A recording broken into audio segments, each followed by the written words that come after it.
Good morning. Good morning. The first reading comes from 1 Samuel, various verses.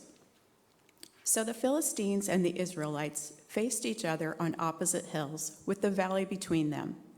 Then Goliath, a Philistine champion from Gath, came out of the Philistine ranks to face the forces of Israel. He was over 9 feet tall. He wore a bronze helmet, and his bronze coat of mail weighed 125 pounds. He also wore bronze leg armor, and he carried a bronze javelin on his shoulder. The shaft of his spear was as heavy and thick as a weaver's beam, tipped with an iron spearhead that weighed 15 pounds. His armor-bearer walked ahead of him carrying a shield. Goliath stood and shouted a taunt across to the Israelites. "Why are you all coming out to fight?" he called. "I am the Philistine champion, but you are only the servants of Saul. Choose one man to come down here and fight me. If he kills me, then we will be your slaves. But if I kill him, you will be our slaves. I defy the armies of Israel today. Send me a man who will fight me." When Saul and the Israelites heard this, they were terrified and deeply shaken.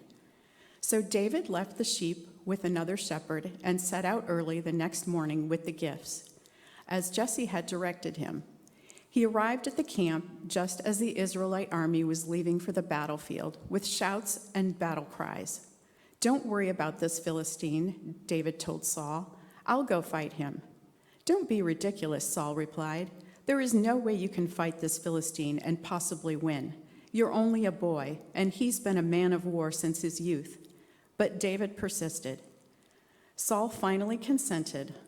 "All right, go ahead," he said, "and may the Lord be with you." Goliath walked out toward David with his shield bearer ahead of him, sneering in contempt at this ruddy-faced boy. "Am I a dog," he roared at David, "that you come at me with a stick?" And he cursed David by the names of his gods. "Come over here, and I'll give your flesh to the birds and wild animals," Goliath yelled. David replied to the Philistine, "You come to me with sword, spear, and javelin, but I come to you in the name of the Lord of heaven's armies, the God of the armies of Israel, whom you have defied. Today the Lord will conquer you, and I will kill you and cut off your head. And then I will give the dead bodies of your men to the birds and wild animals, and the whole world will know that there is a God in Israel. And everyone assembled here will know that the Lord rescues his people, but not with sword and spear. This is the Lord's battle, and he will give you to us." As Goliath moved closer to attack, David quickly ran out to meet him. Reaching into his shepherd's bag and taking out a stone, he hurled it with his sling and hit the Philistine in the forehead. The stone sank in, and Goliath stumbled and fell face down on the ground. So David triumphed over the Philistine with only a sling and a stone, for he had no sword. The second reading comes from Nehemiah, various verses. But when Sanballat and Tobiah and the Arabs, Ammonites, and Ashdodites heard that the work was going ahead and that the gaps in the wall of Jerusalem were being repaired, they were furious. They all made plans to come and fight against Jerusalem and throw us into confusion. But we prayed to our God and guided the city day and night to protect ourselves. Then the people of Judah began to complain. "The workers are getting tired, and there is so much rubble to be moved. We will never be able to build the wall ourselves." Meanwhile, our enemies were saying, "Before they know what's happening, we will swoop down on them and kill them and end their work." The Jews who lived near the enemy came and told us again and again, "They will come from all directions and attack us." Then, as I looked over the situation, I called together the nobles and the rest of the people and said to them, "Don't be afraid of the enemy. Remember the Lord, who is great and glorious, and fight for your brothers, your sons, your daughters, your wives, and your homes." When our enemies heard that we knew of their plans and that God had frustrated them, we all returned to our work on the wall. Here ends the reading.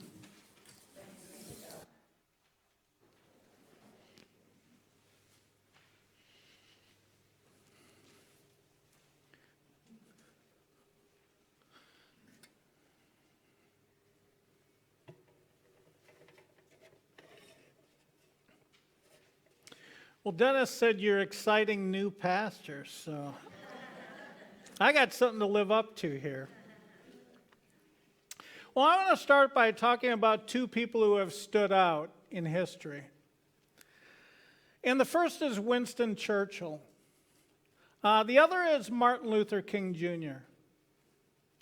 And what I'd like you to think about this morning, just to start off, is what do you think made these two men stand out? And you don't have to say anything, but just think about it. What do you think made these two men stand out?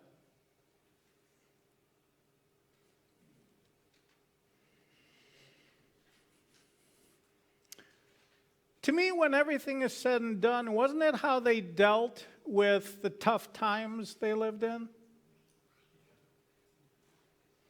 I mean, just for the fun of it, think of those two men, Winston Churchill and Martin Luther King Jr., and see if you don't automatically identify them with their circumstances. What do you think of when you think of Winston Churchill? You can say something. What do you think of when you think of Winston Churchill? Tough time, World War II, and the threat that Germany might invade and conquer Britain. What do you think of when you think of Martin Luther King Jr.?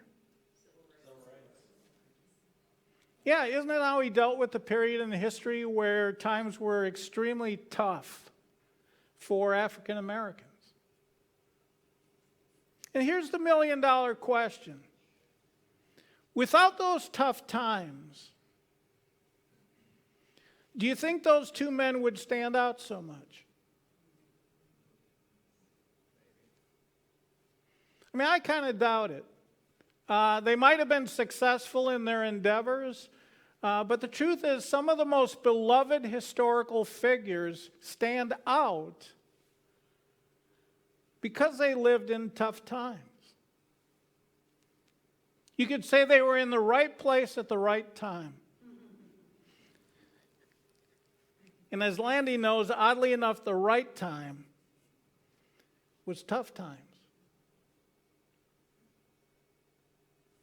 You see, I doubt if there are many people in America today who don't feel that they are living in what may be described as tough times. And in these tough times, we may be tempted to respond as though tough times are only bad times. We may be tempted to respond in a way that takes the life out of us. It's a time when people are tempted to give up. It's a time when people focus mainly on what's wrong. And it's a time when people stop living fully, stop dreaming.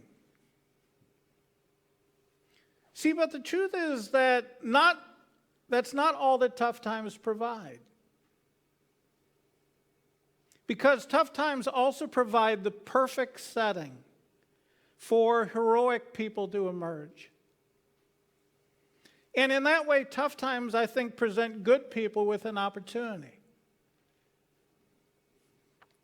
This morning, I want to share with you a true story of how living in tough times presents this opportunity in normal everyday life.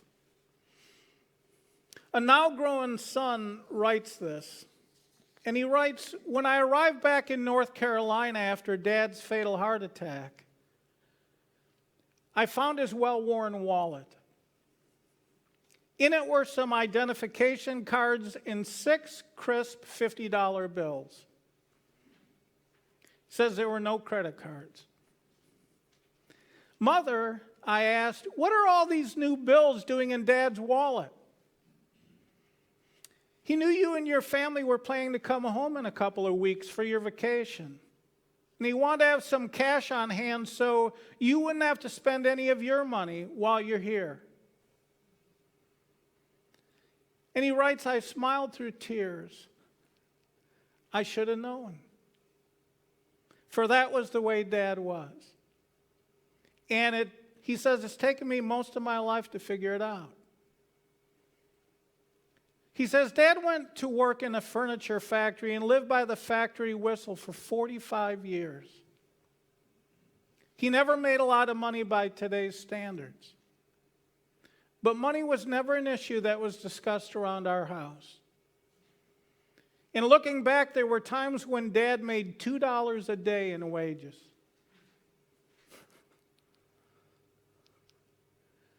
He says, when I was 9 years old, I was stricken with an infection, and my hip bone became inflamed. 3 major surgeries were performed on my hip at Duke Medical Center, where I was a patient for 69 days. He says the cost of the surgeries and the hospitalization were never mentioned in my presence. And so several years later, after I had my own family and became aware of medical expenses, I asked my dad how in the world he managed all the bills while I was sick. "Oh, it wasn't that bad," he replied. "We managed without any difficulty." And with those words, the conversation about the costs of my surgeries and hospitalizations was ended. He says, years later after he died and after I found his wallet, Mother and I were driving around my old hometown, basking in memories, reliving warm experiences. I turned a corner, drove up a street, and passed a house that looked familiar. "Mother, didn't Dad used to own that house?" "Yes, he owned it once." And then, almost without thinking, she added, "I believe that's the house he sold to pay your hospital bills."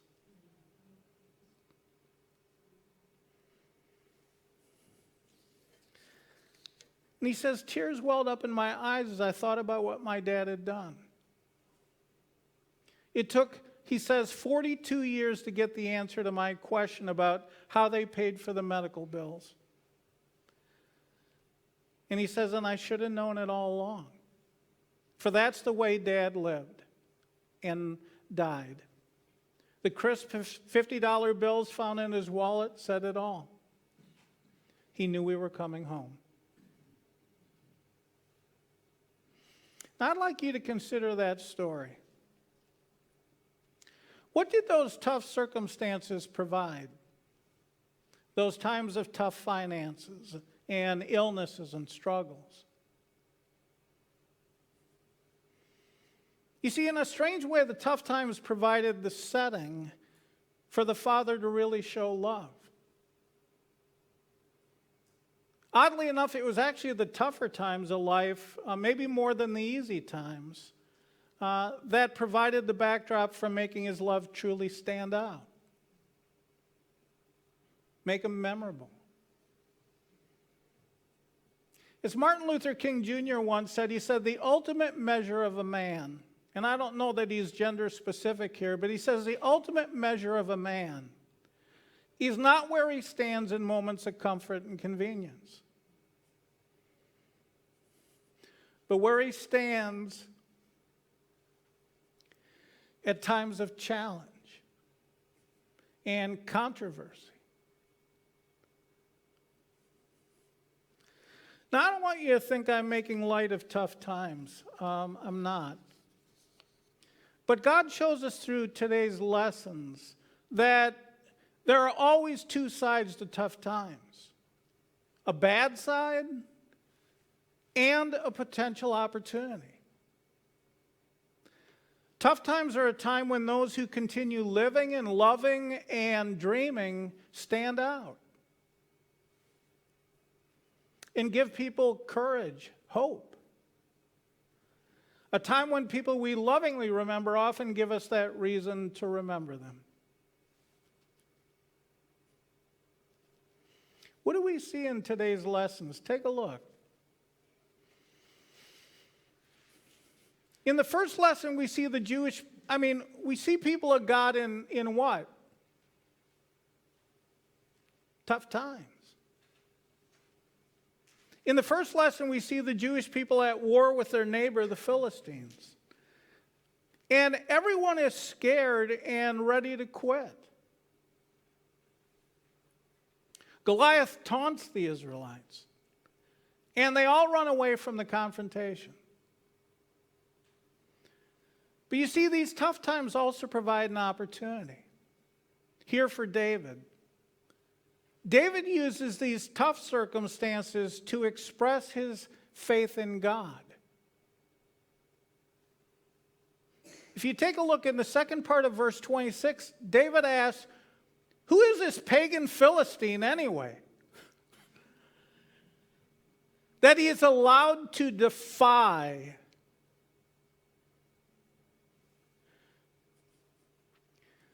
the armies of the living God?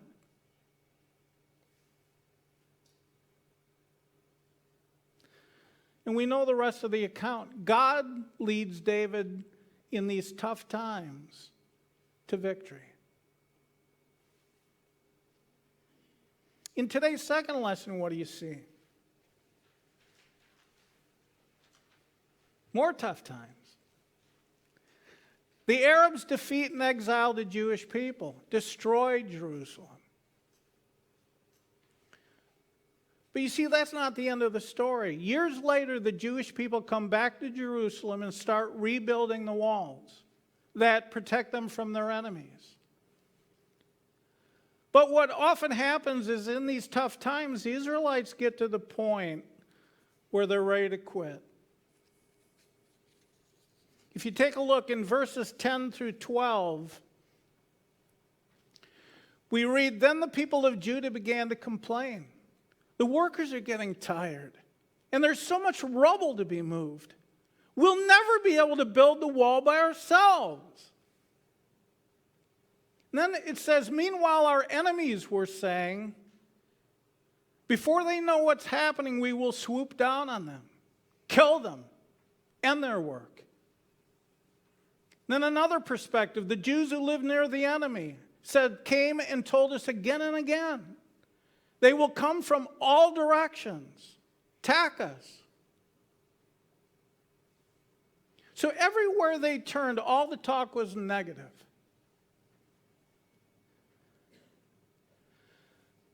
But you see, in this emerges a man of faith named Nehemiah. And in verse 14, we read what he did in the midst of those tough times. It says, then as I looked over the situation, I called together the nobles and the rest of the people and said to them, don't be afraid of the enemy. Remember the Lord, who is great and glorious, and fight for your brothers, your sons, your daughters, your wives, your homes. And then in verse 15, we learn the ending. Said, when our enemies heard that we knew of their plans and that God had frustrated them, we all returned to our work on the wall.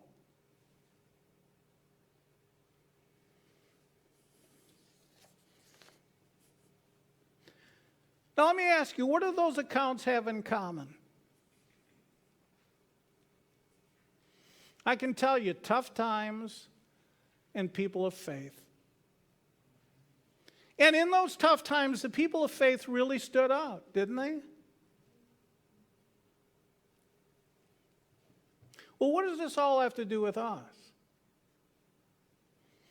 You see, in these tough times right now, and in the personal tough times that we often encounter in life, we stand like any of these people we have looked at. They all face tough times. And we have the same God that they did, who has helped his people through countless tough times. And so these tough times hold an opportunity for us to be people who see themselves as being in the right place at the right time, who see these tough times as being the perfect time to stand as people of faith and show people hope and show people courage and show people love. Because those are the opportunities all tough times provide. And that is for those wonderful things of faith and hope and courage and love to really stand out. And help people, to give them courage and hope and faith. You see, those are the opportunities these tough times we live in right now provide us with. To be people of faith who teach the world what it's like to have faith in the living God. Amen.